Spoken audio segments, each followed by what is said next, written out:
and that's what it looks like.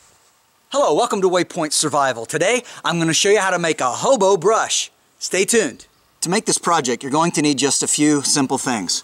First of all, we have our hook blade pocket knife with the straight blade as well. We also have a nice ball of cotton string, which a hobo or someone who traveled on the road would always carry some sort of string or cord with them. So useful tying up packages or just working, anything you needed to fasten. And then we need some sort of a rope. Now, I find that a sisal or a hemp rope works the best. This is a 1/2 inch, but you can use up to 1 inch. That will be fine for this project. But use whatever you have, but it does need to be a natural fiber. The first thing that we need to do is we need to measure how much of this we want to use. Now I like to use the span, which is the distance between the tip of your thumb and the tip of your pinky. So we'll go right there, hold that spot, and then all we're going to do is we're going to make this our top bend. And so we're going to cut it off at this point right here using the hook blade knife. Of course, be very, very careful when you do things like this. Make sure your knife is sharp and you don't want to cut yourself. You might want to wear gloves for this. If you wish, you can cut it on a hard surface as well using a flat blade. I'll go ahead and finish cutting this and I'll get back with you. By the way, this is razor sharp, but this stuff's really hard to cut. Now this project comes from 1916. And this is something that a hobo might do in his spare time. It's something that he could both use as well as sell to make a little bit of money. And so this is a very good project for anybody that wants to just do something sitting in camp or alongside of the road somewhere under a bridge, waiting for a train. This is kind of a fun project. It doesn't take very long to make. When you get good at it, probably 15 to 20 minutes from start to finish. The next thing we need is 2 lengths of string. And we want this to be about as long as our outstretched arms. Depending on how tall you are, of course, that would be about 6 foot. So we're going to have 2 of these about 6 feet long. The first thing we do after we get that cut is we want to make sure our 2 ends are together, relatively close. It's not super important, but it does help. And then we want to form a bite or a bend in the cord. And you want to make this large enough that you can hang this on a stick or a nail, something that a housewife might be able to use. And then we take our little string and we fold it in half, make again another bite or a bend, and make sure that it runs along the top of one of the ropes. You don't want it in the crack between the 2 of them.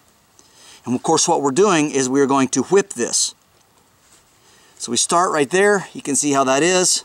Make sure this lays along the rope very carefully. I'm going to start right here, and we're going to come around, and we're going to pull that tight. You may have to go back over it a couple of times, but try to keep these wraps, or this whipping, try to keep this close together. Once you get that done pretty good, you can cross over and start working your way down. Now, if this gets a little too far in, you go ahead and you can pull it a little bit to make that loop a little longer. That's very important. I'll show you here in a minute. Keep that together. And then it's very important that as you whip this, that you keep this really nice and tight. You want a lot of tension on here. So we're going to go around and around. We're going to work our way down. Try to keep it right next to each other so each wrap follows in succession. You can sometimes push it a little bit with your fingers if you have any gaps. Keep that together.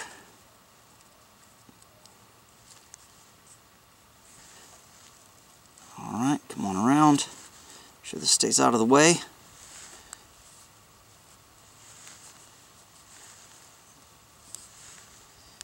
Okay, when you only have a little bit of the string left, we want to run it through this loop right here, the loop that we had initially.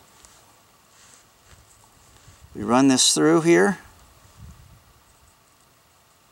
pull it through, and with the other end that runs on top of the rope, we go ahead and pull, and you can watch there's a little bit of a bulge right here, and we're going to pull that until it's about halfway to 3/4 through to this other end. Just like that. Now that will stay. At this point, we take the flat blade here, and then very carefully, making sure we don't cut anything we don't want to cut, especially our little string. We cut the ends off close to the rope, so that makes it look a lot neater. You can kind of push this together, dress that up. The next thing you want to do is you want to measure the size of your hand, palm, by just placing it on top of the rope and where you can get a good grip. And so we see that we want our next wrapping to be about right in here. We do this one the very same way. We start with our loop and a little short piece of the string here that lays along the top of the rope. And then we come this way and we start wherever we feel we want our wrap to begin, depending on how wide the hand might be. So we're going to start about right here.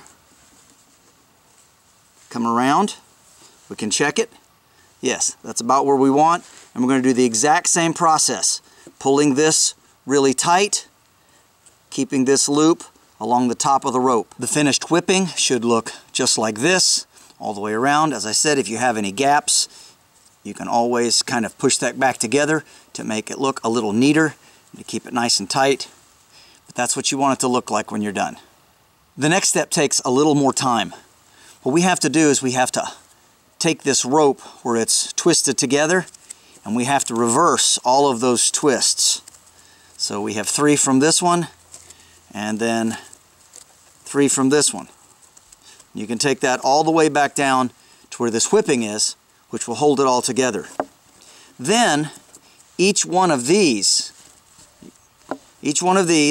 has to be untwisted. And you will find out that it's made up of several more strands, just like this. And you'll do that to all of them.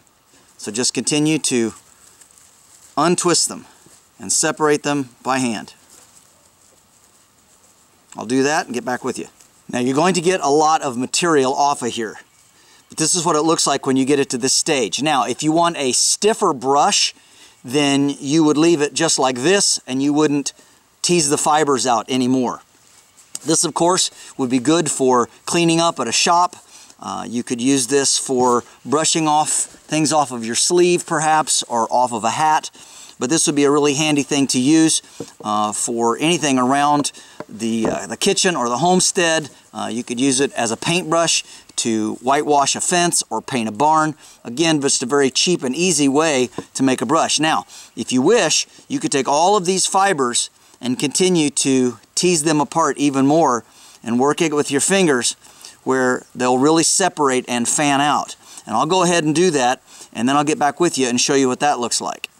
When you get this all teased out, you can see it makes quite a big fluff of material. Now, because this is natural, you're going to have a lot of strings that come off of it. And so what you want to do is you want to spend some time removing anything that's broken or loose, because it will leave quite a bit of material on anything that you try to clean up. A quick way to remove the extra fibers is simply to use the trunk of a tree and just do like that.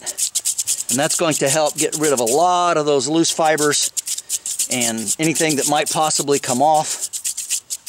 This is especially important if you were going to paint with this or whitewash with it. Keep all of those little strings from getting everywhere. Now, don't abuse it. You can beat this up. So you want to make sure that you're just taking your time and getting that down to where there's not much that comes off of it anymore. And I could see a modern hobo doing this.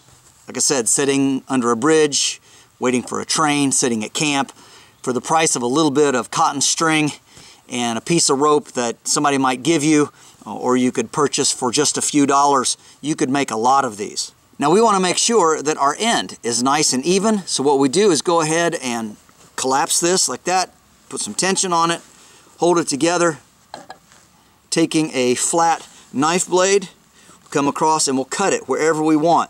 Now for a long soft brush, we want these fibers to be longer. For a very stiff little brush, we'll cut this even farther in. So for this one, we're going to make it a pretty stiff brush. So I'm going to cut it about here. And do keep in mind, these fibers are super tough. So you're going to have to take your time with this. And like I said, this is razor sharp. I literally just sharpened it before we started. So here's the short brush that we just trimmed off, making the end nice and flat and even.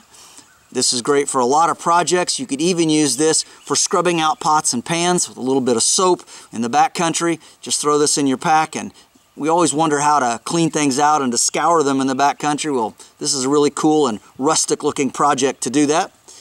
And then here's a longer one that I made.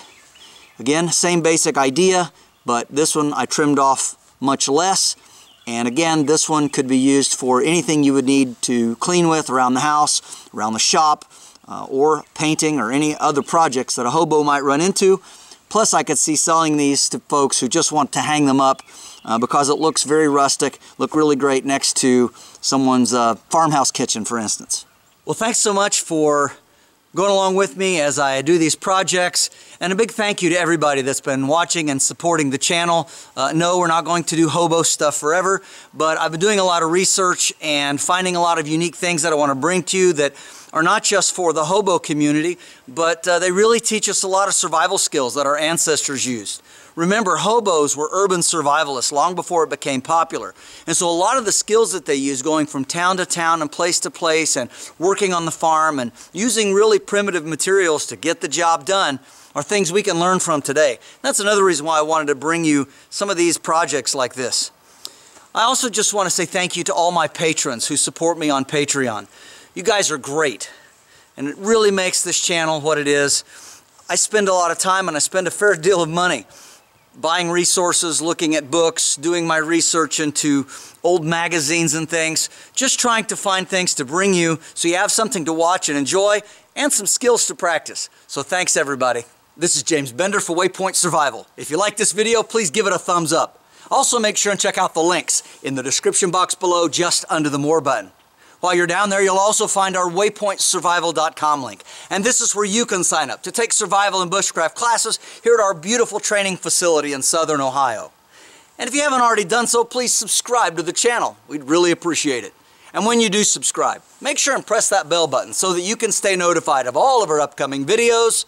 And we'll talk to you next time.